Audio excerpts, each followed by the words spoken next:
Boa noite a todos. Mais uma vez aqui estamos reunidos nessa live, pedindo a Deus, nosso Pai, que nos abençoe, que nos dê força para que possamos tentar responder as perguntas que nos enviaram, que possa fazer bom uso na mente das criaturas e aprendizado da doutrina.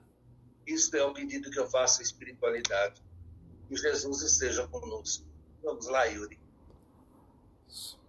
Só um minuto, pessoal. Deixa eu só ajustar aqui um pouquinho do áudio. Está um pouquinho baixo. Não vai dar para gente lá para frente.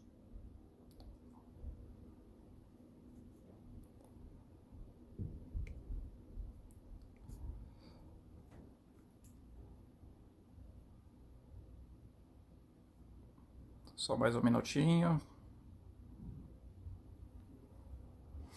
Voltamos.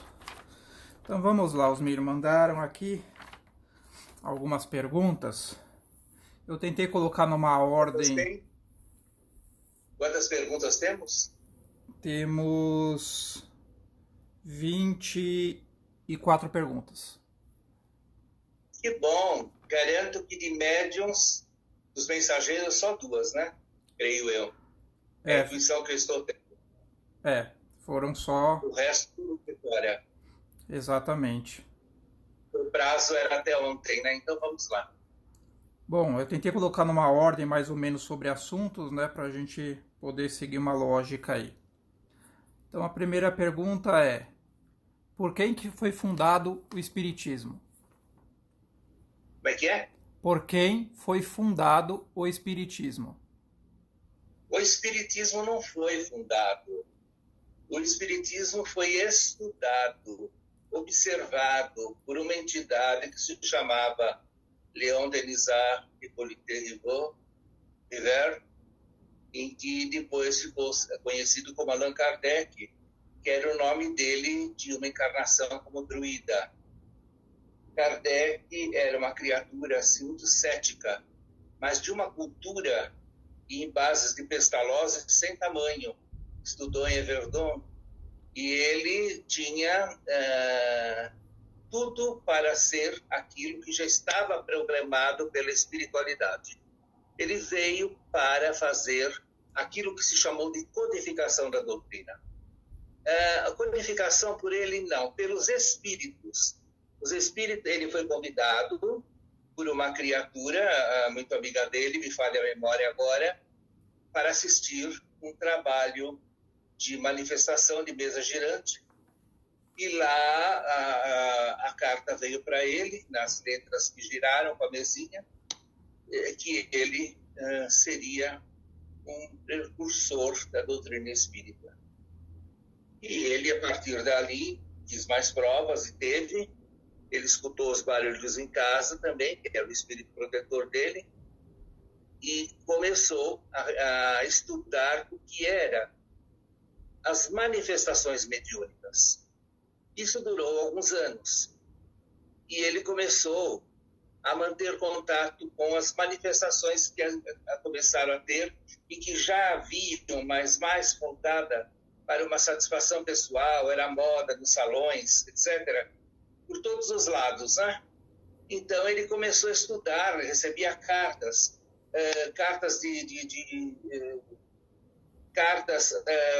psicografia até, ou então das mesas girantes. E ali foi uma infinidade, vocês que assistiram o filme sabem, quem conhece a biografia também sabe, do que chegou a ele. E Kardec pacientemente estudou a todas, para depois começar a fazer as perguntas aos espíritos que lhe assistiam. E também recebeu muita informação de outros espíritos que estavam à distância, através dessas mesmas correspondências. Bem, no ano de 1857, ele conseguiu edificar o primeiro livro dos Espíritos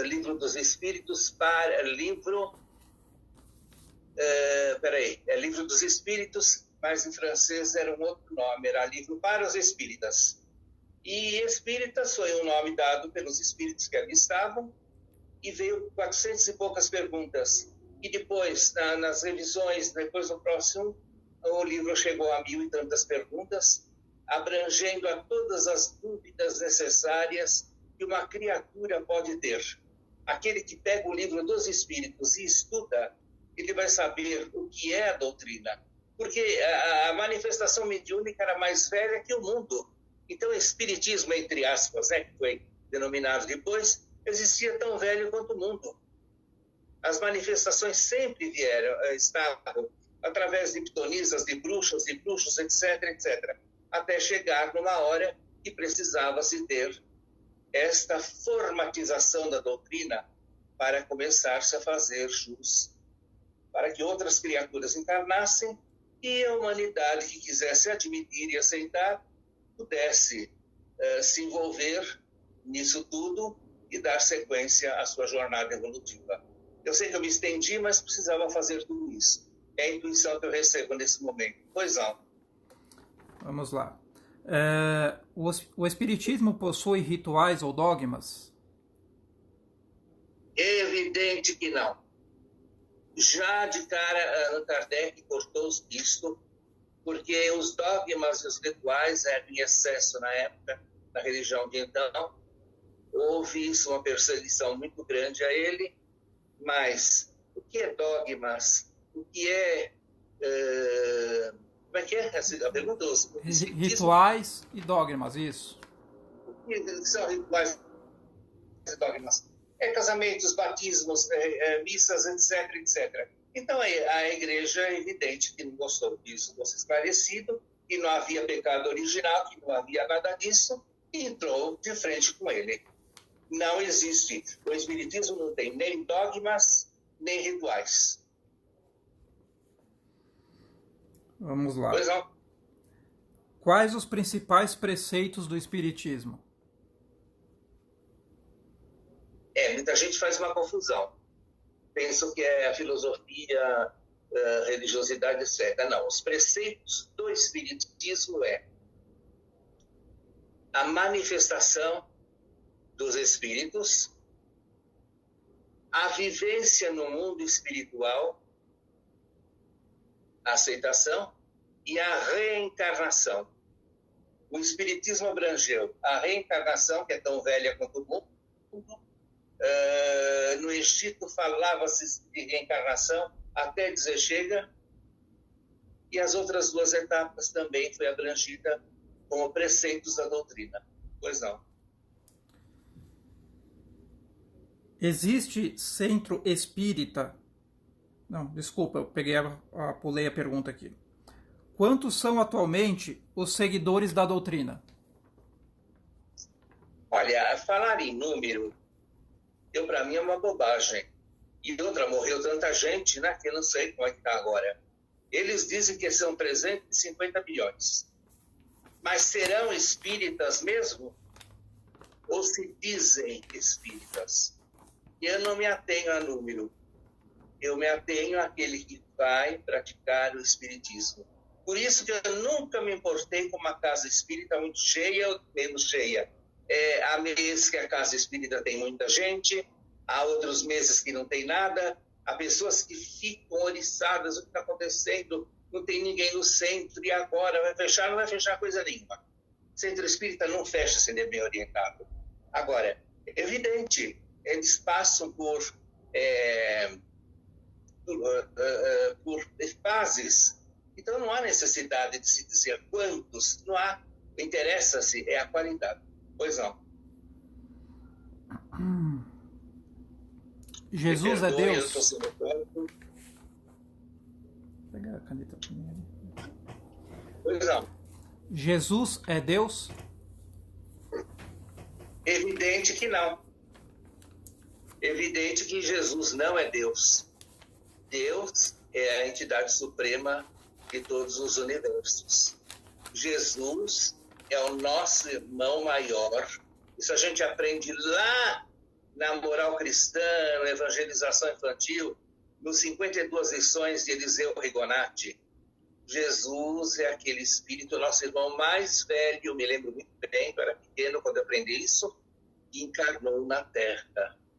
Então Jesus é aquele que mais se destacou, com mais evolução, encarnou na Terra. Certo. A evolução... Filho de Deus. Ok. A evolução de Jesus para ser diretor do planeta aconteceu aqui na Terra? Não, de jeito nenhum, porque Jesus pegou a Terra quando era pó, uma explosão de outros órgãos, etc. E a Terra foi se formando há milhões e milhões de anos. Jesus já estava na quantidade de entidades que viriam para dar todo o suporte a ele, diretor espiritual do planeta. A evolução de Jesus se deu em outras galáxias, em outros orbes, aonde ele evoluiu através das encarnações, até o mais ápice que ele poderia chegar, ainda com perispírito, porque ele poderia se encarnar aqui um dia. E realmente, para se preparar o reencarne de Jesus através de Maria, pelas leis normais de Pai José e Maria, sem nenhuma interferência, levou-se 2000 anos daquilo que se chama a queda angelical. E tão evoluído que Jesus é, ele veio diminuindo o seu perispírito, restringindo aquele perispírito que era enorme de vibrações, né? Até chegar ao perispírito de uma criancinha, de um bebê, e que ele pudesse estar no ventre de Maria. Ok. O Espiritismo deu a última palavra sobre todas as respostas da Terra? Imagine se o Espiritismo desse a última palavra se ninguém o dá. Você sabe o que vai acontecer amanhã? Você sabe o que vai acontecer amanhã? Muitas pessoas não sabem nem o que vão comer amanhã, na hora do almoço. Como que o Espiritismo pode ter dado a última palavra? Evidente que não. O Espiritismo é ciência, filosofia, religião. Então, é uma doutrina que ele está par e passo com tudo que acontece na Terra. Se o homem vai à Lua, o Espiritismo está presente nas explicações. Se agora está o Covid, o Espiritismo está presente, auxiliando com as equipes maiores para que venha uma vacina, etc. Está ajudando as criaturas nos hospitais. Se acontece quaisquer coisas na política, em qualquer lugar, o Espiritismo está presente. Por quê? Porque ele abrange esse tríplice aspecto. Ele está presente atual, mas ele não vai dizer nunca a última palavra, porque a última palavra é para o amanhã. E dizer-se também que o Espiritismo é eterno, eu não sei, porque quantas religiões já se passaram? Pois não. Vamos lá. O centro espírita só pode ser frequentado por espíritas? Que luxo, hein? Um centro espírita de espíritas. Olha, seria a última moda que pudesse fazer. E vou te falar, hein? Um centro espírita com médios espíritas seria uma bagunça, porque eu nunca vi tanta gente perturbada que está dentro do espiritismo. Um centro espírita é para que todos evoluam, sigam o evangelho, exerçam a caridade, trabalhem no campo da mediunidade em favor do seu semelhante e dê abertura a todas as criaturas que lhe batam a porta, seja católico, seja evangélico, seja muçulmano, seja quem for. Um dia nós tivemos o centro, uma criatura muito sigilosa, a gente não passou para ninguém, só eu e a dona Corinha não sabíamos, uma criatura que quando existia o Esquadrão da Morte, ele tinha matado 25 pessoas. Ele tinha uma perturbação muito grande. E ele, quando ele foi perguntar, pedir uma ajuda em determinado órgão, né? Não aceitaram. Era um órgão espírita, hein? Não aceitaram porque não podia estar lá uma pessoa assim tão maculada. E na hora nós recebemos eles com os braços abertos, porque o espiritismo é daqueles que têm a nós. Muita gente se escandaliza quando o irmão Braulio dá chance para algumas pessoas. Como? Não deram chance para mim e deram chance para ele ou para ela? Os sons não precisam de médico. Quem precisa de médico é aquele que está lá. Então ele pode ter toda a chance possível. Ele pode participar de trabalhos? Sim. E por que você não? Porque você já está bem. Deixa o outro participar. Ele pode participar de muitas coisas. E amanhã ele não ser espírita, ele volta para a religião dele. Quantas pessoas passaram pelo centro e nunca deixaram a religião delas? Imagine, isso daí é uma incoerência. Vamos lá. Por que Kardec fez o Livro dos Médiuns? Eu expliquei sobre o Livro dos Espíritos, que precisava se falar o que era, o que acontecia na doutrina. E aí, depois que Kardec fez o Livro dos Espíritos, pululou mais ainda. Para o Brasil veio compêndios em francês. Como a língua francesa até o século XIX, era bem princípio do século XX, é uma língua muito bonita e era muito falada na classe melhor, na classe alta, as pessoas começaram a querer fazer trabalhos mediúnicos, não espíritas. Os mesas girantes também acharam que era chique. Aqui na Bahia, nas salas da sociedade, nos salões da sociedade, no Rio de Janeiro, São Paulo não, que era muito conservador. Começou-se a fazer as chamadas mesas girantes, egiptologia, sereias batidas, etc. Olha, fez-se de tudo e os espíritos, já prevendo que isso ia acontecer, na Europa também, e Allan Kardec recebe uma informação através dos espíritos. Lá ele tinha uns médios, já psicógrafos muito bons, tinha as irmãs Budan, tinha outros, e que, inclusive na casa do Vitor Hugo, esses espíritos psicografaram e alertaram ele que já era hora de analisar a mediunidade e suas facetas e suas faculdades da mediunidade e começar a fazer um compêndio bem analisado e mostrar por A mais B o que é certo, o que é errado, o que é mistificação, o que era arranjos e o que era realidade. E Kardec, durante 4 anos, de 1857, um pouco depois de edificar o Livro dos Espíritos, ele começa a planejar o Livro dos Médiuns, ou o Livro para os Médiuns na França. E ali veio toda a determinação, todos os estudos de como deverá ser a criatura que tem uma mediunidade desenvolvida, uma mediunidade abraçada pelo espiritismo, que tem fenômenos produzidos pela sua mediunidade, como ele deve proceder e não estar à mercê do voulez-vous, que é o francês, ou vai ao vento, né? E aí faz tudo errado.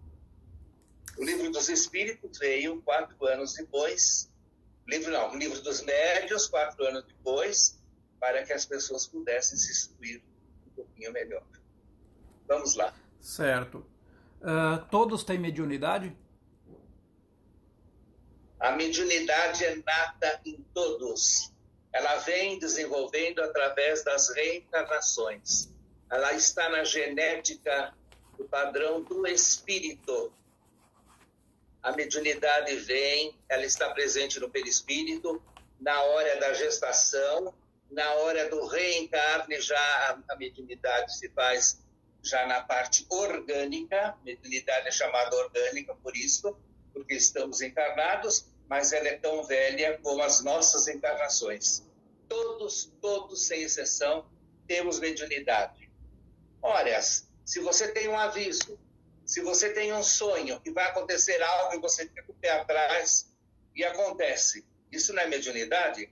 Um dia eu sonhei, eu estava próximo do cemitério da Quarta Parada, eu estava num carro preto e a minha prima Eleise estava dirigindo e alguém chegou e roubou o carro. 3 dias depois, aconteceu isso lá para aqueles lados. Eu não estava junto, graças a Deus, mas levaram o carro dela. Embora eu tivesse uma mediunidade desenvolvida, o que foi isso? Foi uma intuição que eu tive através de sonhos. Sonhos mediúnicos, nem todos os sonhos são mediúnicos. Isso é uma palestra boa, e futuramente a gente pode falar sobre sono e sonhos. E todo mundo faz uma confusão e uns arranjos para mandar recado para os outros. Eu estou cansado de ver. É isso daí. A próxima seria: por que uns apresentam a mediunidade e outros não? Depende. Eu disse que todos nós temos e trazemos das vidas anteriores. Mas depende do que a gente programou na hora da encarnação. Eu fiz a minha ficha encarnatória, vou para as câmaras reencarnatórias, eu quero me encarnar. Eu quero me encarnar lá na casa de Maria e Carlos, eu quero ter mediunidade, eu quero isso, em determinada época vai se manifestar, aos 4 anos se manifestou, etc, etc. Mas por quê? Porque eu pedi que viesse mais aflorado. Outros a têm e não quiseram colocar dentro do seu programa. E há aqueles que colocam no seu programa e não querem saber de nada também e fogem, né? E eu não sei se a gente também não foge de algumas coisas. A mediunidade é de todos, mas ela está mais aflorada em um que em outros, dado a programação de existência nossa. E em outras encarnações vamos fazer a mesma coisa. É isso. Eu vou colocar até uma pergunta minha, aproveitando essa resposta. Por exemplo, se eu coloco no meu programa encarnatório aí, eu quero ter mediunidade. Aí eu encarno, eu acabo até apresentando isso, mas vamos dizer assim, eu deixo de lado e não trabalho isso. Quais são as consequências que podem ocorrer? Olha, se você prometeu que queria ser médico, mas chegou aqui, você não quis abraçar a doutrina espírita que usa a mediunidade. Outras religiões afros, ou a própria Umbanda, que não é uma religião afro, fundada aqui no Brasil, usa a mediunidade. Os irmãos batistas, embora dizem que não, fazem a manifestação mediúnica, porque eu tinha uma colega batista, que ela tinha sido da Umbanda, e ela recebia a preta velha dela lá no meio, para orientar todo mundo, até o dia que o pastor pegou, né? Mas a pessoa... Me repete a pergunta? Acabou me perdendo. Eu perguntei assim, se eu, por exemplo, eu vou reencarnar... Sim, tá. Aí você não quer assumir. Olha, se você não foi em um centro espírita que abriu o teu campo mediúnico e exerceu a tua mediunidade, fez os exercícios de desenvolvimento mediúnico, etc., você não quis e você vai partir para o outro lado, e você vai ser uma boa pessoa, uma pessoa da caridade, do amor, uma pessoa que tem a boa família e sabe educar aos seus, você já é médium.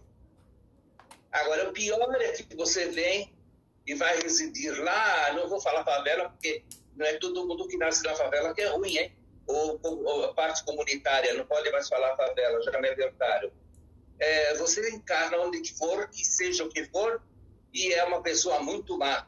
Você poderá ser médium de entidades inferiores, tirando as vidas de outras pessoas, etc., etc., com a tua índole de maldade também. Então, aquele que não trabalha, não dá de si, aquele que já se iniciou no campo mediúnico, vá até o fim. Não deixe no caminho. Eu tive tristes notícias de pessoas que assim fizeram.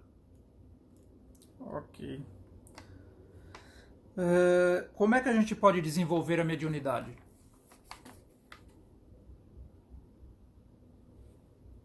Bem, se você quer desenvolver, você está sentindo a necessidade, se apresentou nas suas faculdades da mediunidade, faculdade mediúnica, algo, você escutou, você começa a escutar coisas, ver vultos, você começa a se sentir mal, etc., ou não vai por amor em qualquer casa espírita, procure uma casa bem orientada.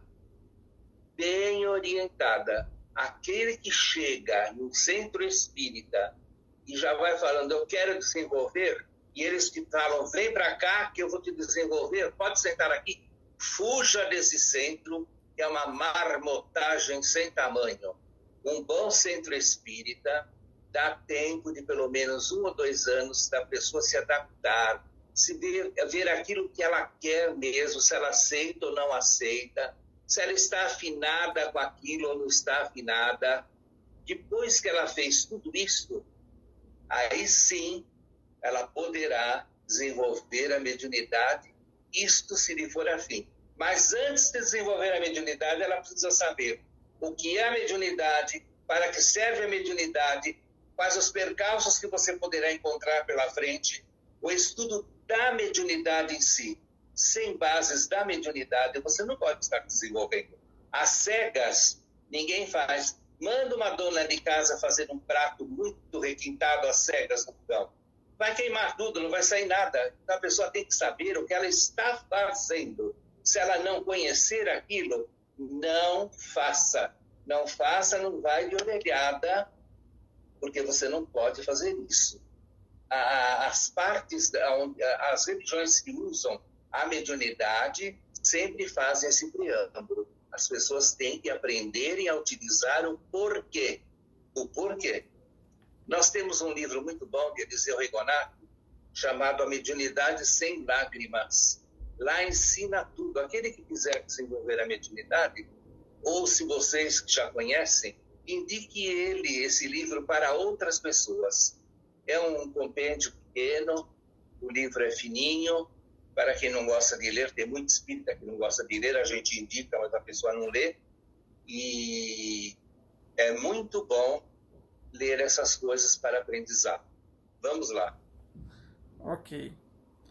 Quais os tipos de mediunidades existentes hoje? Olha, tipos não existe assim para falar. Se você pegar o livro dos velhos, não que esteja ultrapassado, mas é mediunidades da época. Há uma infinidade de mediunidades escritas ali, mencionadas, e que hoje não se faz, não se tem. Hoje a mediunidade mais comum que tem é a incorporação, psicofonia. O que é psicofonia? O espírito te atua na garganta e passa a mensagem. A rainha das mediunidades, que é a intuição. Você tem uma intuição e passa aquilo para os outros. Mediunidade passista, que todo aquele que tiver o corpo sadio, seja ele espírita ou não, poderá doar energias para o seu semelhante, desde que esteja equilibrado, esteja dentro de uma casa espírita, de uma religião, aonde for bem atuada, ele poderá fazer isto. Essas são as mediunidades hoje. Psicografia. Na psicografia nós temos a psicografia que pode ser mecânica, psicografia de trás para frente, para provar que os espíritos existem, a xenoglossia, em que os espíritos escrevem em outra língua, principalmente de trás para frente. Eu tenho uma foto dessas numa revista espírita, quando uma entidade estava me atuando. Enfim, é isso daí. Ok. Os desencarnados também têm mediunidade?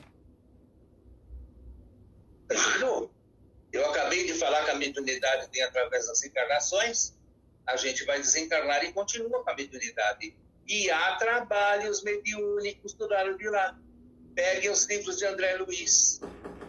Às vezes trazem entidades que estão lá nas trevas, projetam o corpo mental dele através daquele criatura médium que está ali, agora como perispírito, e a manifestação. Ou então entidades que estão no plano mais alto passam mensagens para aqueles que estão a ouvir e que eles não precisam estar presentes através de médiums. Existe mediunidade. E embora o mundo espiritual não é dos espíritas, não é dos católicos, não é dos budistas, não é dos muçulmanos. O mundo espiritual é das criaturas universalistas. Universalistas, aqueles que não têm rótulo religioso, que acreditam em Jesus, em Deus, e quer fazer assistência à caridade.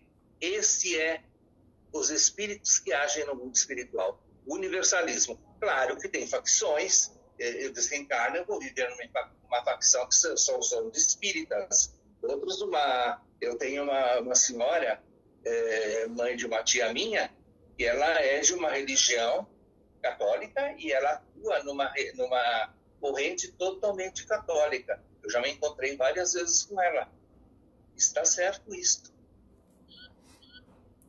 Ok. Por que hoje não se faz mais reuniões de efeitos físicos? Eu assisti muitas reuniões de efeitos físicos. Umas que eram favoráveis, outras não. Umas eu ia com pessoas que morriam de medo. Nós tínhamos uma médium chamada Neuza Monteiro, que não sei quem levou, porque a gente não consegue encontrar ela. E nós fomos numa reunião de materialização que tinha lá em Interlagos, mas ela estava favorável.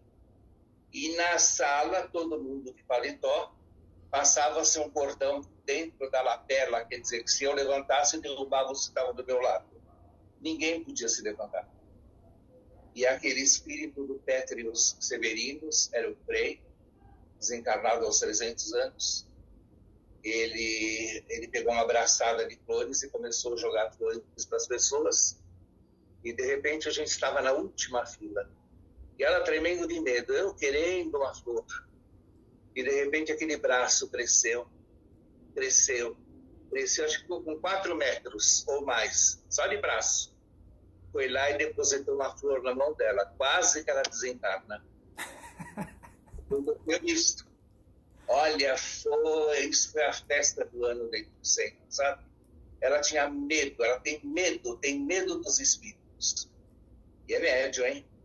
Bem, os trabalhos dos efeitos físicos acabaram porque era para se provar, na época de Kardec, era para se provar quando veio para cá, para o Brasil, que os efeitos físicos aconteciam para que se fundassem centros espíritas. Então, eram pessoas que apareciam nas porteiras da fazenda, casas assombradas. Eu lembro de uma que teve aqui na Vila Guilherme, boa, porque eu não saía de lá de dentro. E adorava ver aquilo. Tinha acho que uns 9, 10 anos. E todo mundo saía correndo e eu ficava. E tínhamos também os espíritos faziam manifestações nos cinemas, nos teatros, etc., através dos efeitos físicos. E nos centros espíritas faziam as materializações para que os espíritos atuando pudessem se materializar para provar que eles estavam ali. Mas foi se tornando uma mediunidade infrutífera. Os médiuns de efeitos físicos sofriam de só vendo para doar as energias. Eles dormiam, mas quando voltavam eles gritavam de dor, de tanta energia que tinha sido tirada. Me lembro que lá nesse centro que eu fui, na Vero Pétrios, jogaram uma vez uma moeda distante e bateu no espírito. Quem se queimou na hora foi o médico que estava lá na cabine, trancado, todo amordaçado, cheio de algemas, e não o espírito. Veja quanta maldade. Então, a espiritualidade maior, de acordo com o que foi se evoluindo, novas etapas, novas encarnações, novas levas de espíritas se fizeram, novos médiuns, se transferiu a mediunidade de efeitos físicos para efeitos espirituais, aonde são utilizados hoje essas energias que eram dispersadas só para mostrar, já não tinha mais para quem mostrar. E tinha espírita que gostava, ia ano após ano ver aquele espírito materializado, e não tinha outra coisa, hein? A mensagem era sempre a mesma, aquela coisa toda. Não, mudou-se aquilo, se transferiu tudo para efeitos espirituais, para a cura. Quantas pessoas são sido curadas? Daí veio uma coisa errada. As pessoas começaram a se utilizar disso para fazerem operações espirituais. E recebeu o doutor Fritz, doutor não sei o quê, doutor não sei o que lá, e começaram a usar bisturi. E guarda o bisturi na lata de sardinha. E guarda não sei o quê, e corta para cá, e corta para lá. Maior erro que fizeram. Porque os efeitos espirituais, as operações espirituais se fazem através de uma mão levantada, próxima de onde a pessoa está enferma, e o espírito vai fazer a cirurgia sem usar nada do médium, nada físico, mas totalmente do plano espiritual, lá no perispírito da pessoa, ou no duplo etérico. E ali fecha-se aquele tampão que se abriu, faz um tampão, fecha aquele remendo, aquela brecha que tem, se houver possibilidade e a pessoa tiver méritos, né? Fecha-se aquilo e está curado. Quantas pessoas se curaram do câncer lá no centro? Eu não consegui. Outros conseguiram. É merecimento. É merecimento. Mas eu tinha uma dor muito grande na perna. Eu tenho um corte daqui até aqui que foi feito no campo espiritual da nossa sala de curas que a gente tem aqui, sem utilizar nada. O Marcelo é um médio de materialização, que a gente usa ele, Marcelo Cassetari. Eu não sei onde você anda, Marcelo, que saudades.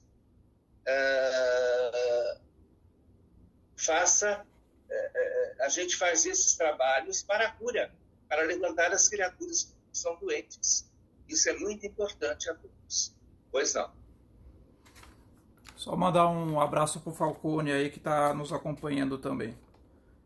Ai, Falcone, que saudades. Falcone, acho que a semana que vem ou outra a gente quer você de novo. Eu adorei aquela tua palestra. O Centro Espírita na sua casa no Centro Espírita. Vamos fazer essa? Adorei. Vamos lá. Como vivem os espíritos após o seu desencarne? E vivem bem. Nós somos cópias de lá. Dependendo como você vive aqui, né?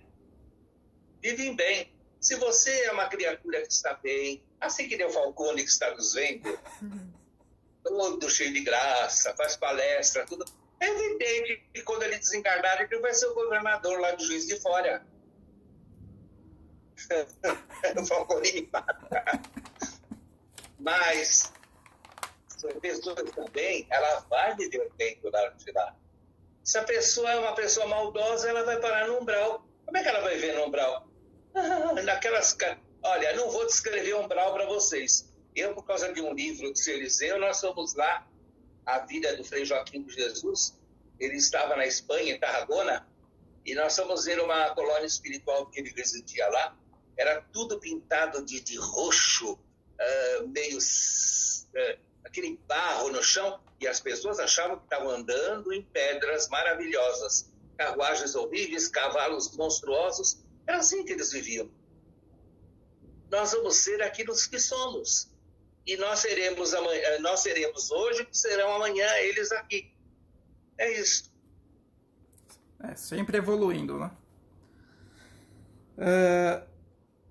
O que os vícios causam no corpo perispiritual? Olha, os vícios, além de estragarem totalmente os teus órgãos, as tuas vísceras, também vão ir diretamente lesando o corpo perispiritual. As drogas são famosas. Não, a maconha não interfere em nada. Como não? Fuma durante uma certa época e a maconha vai interferir no teu cérebro. Os teus neurônios já não são os mesmos. E quando você desencarnar, você vai com a mente que você criou aqui. Você vai para o lado de lá com essas interferências. E se você não tiver a simplicidade de se modificar, você volta de novo com aquilo tudo, com lesões graves no teu campo físico, trazido do perispírito. Então, lesa-se sim. E outras drogas, lesa-se a parte respiratória, com a cocaína, lesa-se a parte sanguínea. Isso tudo leva-se para o lado de lá, porque as drogas praticamente expulsam os espíritos por alguns momentos, trazendo alucinações, em que eles passam a viver quase nos dois mundos. Isso afeta tremendamente a parte perispiritual. As pessoas que desencarnam vão sofrer tremendamente pro lado de lá. Vão sofrer em lugares terríveis. Imagine quem vive. Olha, e outra, hein? Veja Cracolândia, que exemplo. As pessoas que estão lá vivem num vício terrível. Você vai lá e pergunta, vai lá para os órgãos de saúde e pergunta quantos desencarnaram com o Covid. Conta-se com os dedos, viu? E olha, na rua de trás que não tem a Cracolândia, morreu um monte de gente dentro de seus apartamentos. Como se explica isso? Porque os obsessores estão lá com seus canecos vivos e fazem o possível para que nada aconteça com eles. Eles não querem perder aquelas criaturas. E os outros estão lá com o seu livre-arbítrio até o dia que acaba com isso, né? Não sei como é que vai ser. Não sei como vai ser. E se existe tudo isso lá, é porque nós estamos ainda nessas provas e expiações, que estamos em caminho para a regeneração. Essa briga está num, está no outro. Olha, é importante você fazer o melhor. É isso aí. E aí, seu Yuri? Falcone... Não entendi. Falcone não mandou nenhum recado? Não. O que o Espiritismo nos aconselha a fazer quando uma pessoa nos magoa muito? Perdoar. É a coisa mais difícil que tem. Primeiro, quando o perdão não vem, vai se aproximando. O Falcone fez uma palestra tão linda sobre o perdão. Jesus nos deixou aquele exemplo, Pai, perdoa-os. Eles não sabem o que fazem. Geralmente a pessoa que nos magoa são pessoas que não querem aceitar que a gente está melhorando. São pessoas que não aceitam que poderá haver aquele que ontem errou e hoje está melhor que ele. Então ele agride, ele aponta. Como é que pode? Olha lá. Como que pode ser melhor que eu? Eu vou fazer isso, vou fazer esse desaforo, eu vou fazer aquele. Olha, eu tive um conhecimento de uma pessoa, até a Ju estava me contando lá em Boituva, um conhecido, não, parente dela, nem sei se eu está falando isso aqui, não deixava as crianças, a avó ver. Esse pode. E a avó sofria, a avó foi até na casa da Ju para passar as crianças. Vê se pode uma coisa dessas. Não é assim. Não é usando crianças, usando tudo isso que a gente faz. É perdoando. Perdoem muito para que vocês possam crescer. Perdoa enquanto der tempo. Ainda mais agora que a gente não sabe se amanhã está vivo, com essa Covid batendo na porta. Não adianta passar sangue de carneiro na tua porta, porque ele entra, hein? Se você fizer arte, ele entra. Não adiantou Moisés falar isso. Agora a coisa está complicada. Então, olha, cuidado. Se reconcilia-te enquanto for tempo. E aí? Que mais? Até aproveitar e fazer um comentário sobre a palestra que o Falcone estava dando ontem, que eu assisti. E é o que ele fala. Eu também. Realmente, ele tá lá, tá saindo passear com os cachorros dele, com a filha dele, óbvio, mantendo a sua distância, mantendo seus atos ali de cuidados que tem que ser, mas também não pode se entrar na neurose, achar que todo mundo vai morrer, que o mundo vai acabar, porque isso traz muito mais malefício do que benefício para a pessoa, né? Sim. Imagine prender a Alice dentro de casa, duvido que o Falcone goste disso, porque ela é elevada à milésima de potência. Então, não vai acontecer nada, não. Vamos lá. O que é preciso fazer para acabar com o egoísmo? Não ser egoísta. Olha, o egoísmo é uma coisa feia. A pessoa tem que lutar contra.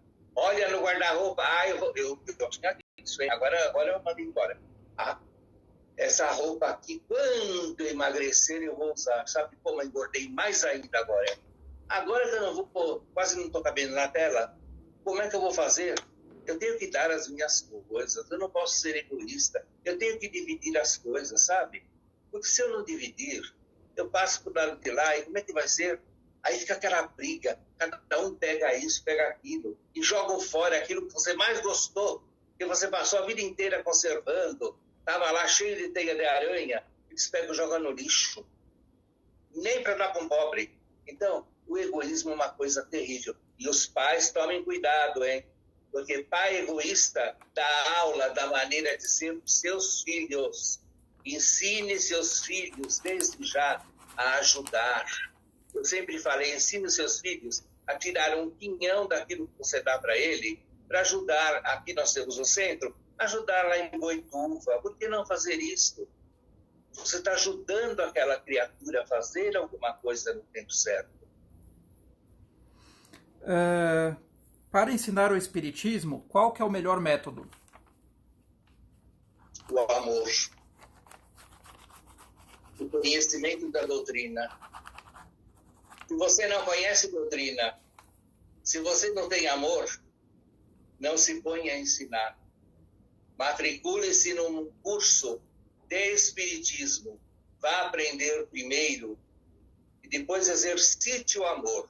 Nem que daqui 50 anos você ainda não aprendeu, então não faça. Se aprendeu e faltar alguns meses para desencarnar, faça.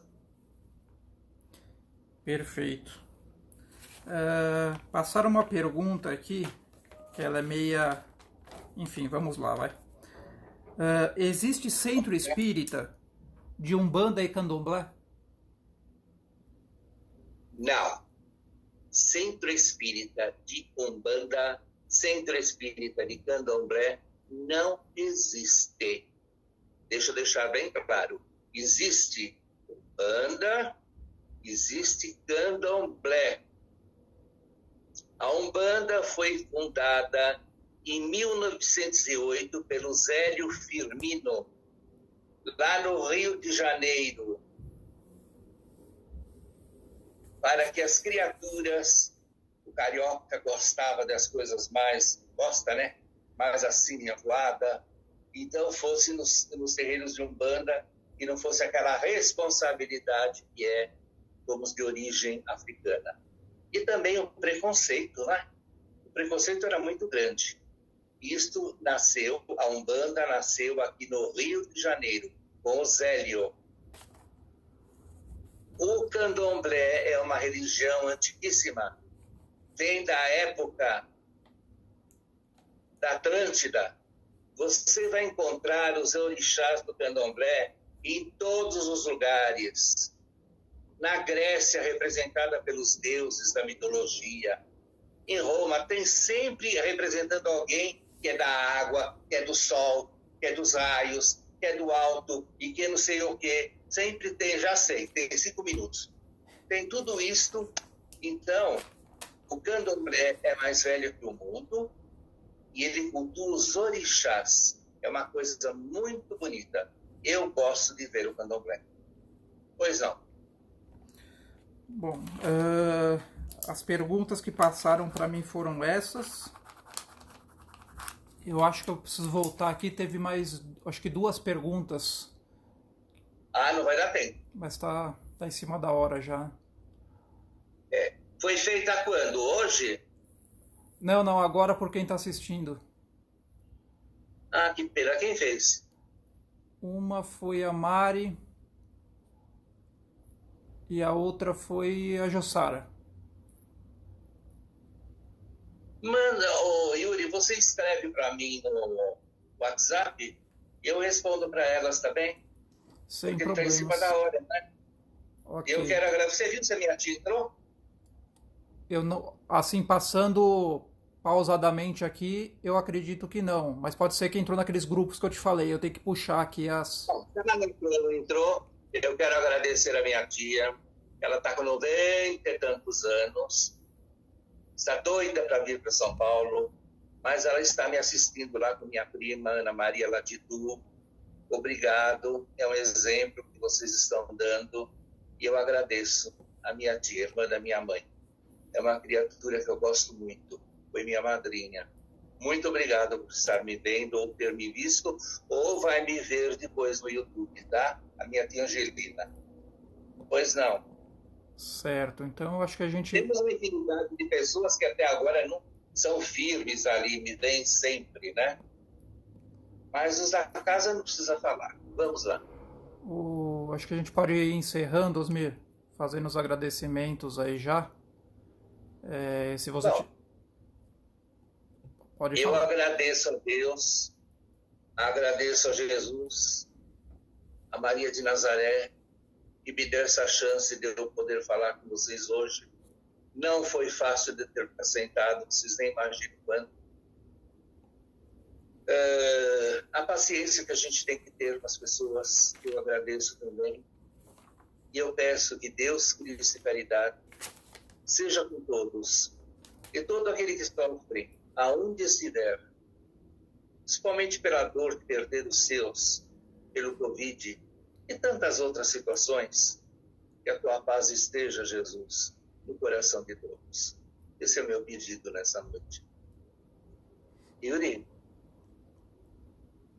Pois não? Ô, Falcone, se você estiver me ouvindo, eu vou te marcar, hein? Tá bom? Tudo bem. Depois a gente entra em contato, nem que for pelo WhatsApp. Futuro governador de Juiz de Fora no campo espiritual. Ficou bonito depois da palestra, falando de tudo, você falou que vai matar ele. Ficou um charme. Bom, eu queria agradecer a todos aí que já está acabando o nosso tempo. Muito obrigado mais uma vez pela presença de todos aqui. As pessoas que a gente não conseguiu responder as perguntas, a gente vai responder e vai mandar aí por WhatsApp para vocês, tá bom? Então um abraço a todos, um ótimo final de semana para todos e até no domingo, sem esquecer que domingo aí é às 6:30 da tarde e de terça e sexta às 20h30. Tá ok? Um abraço a todos. Preciso falar com a Regina.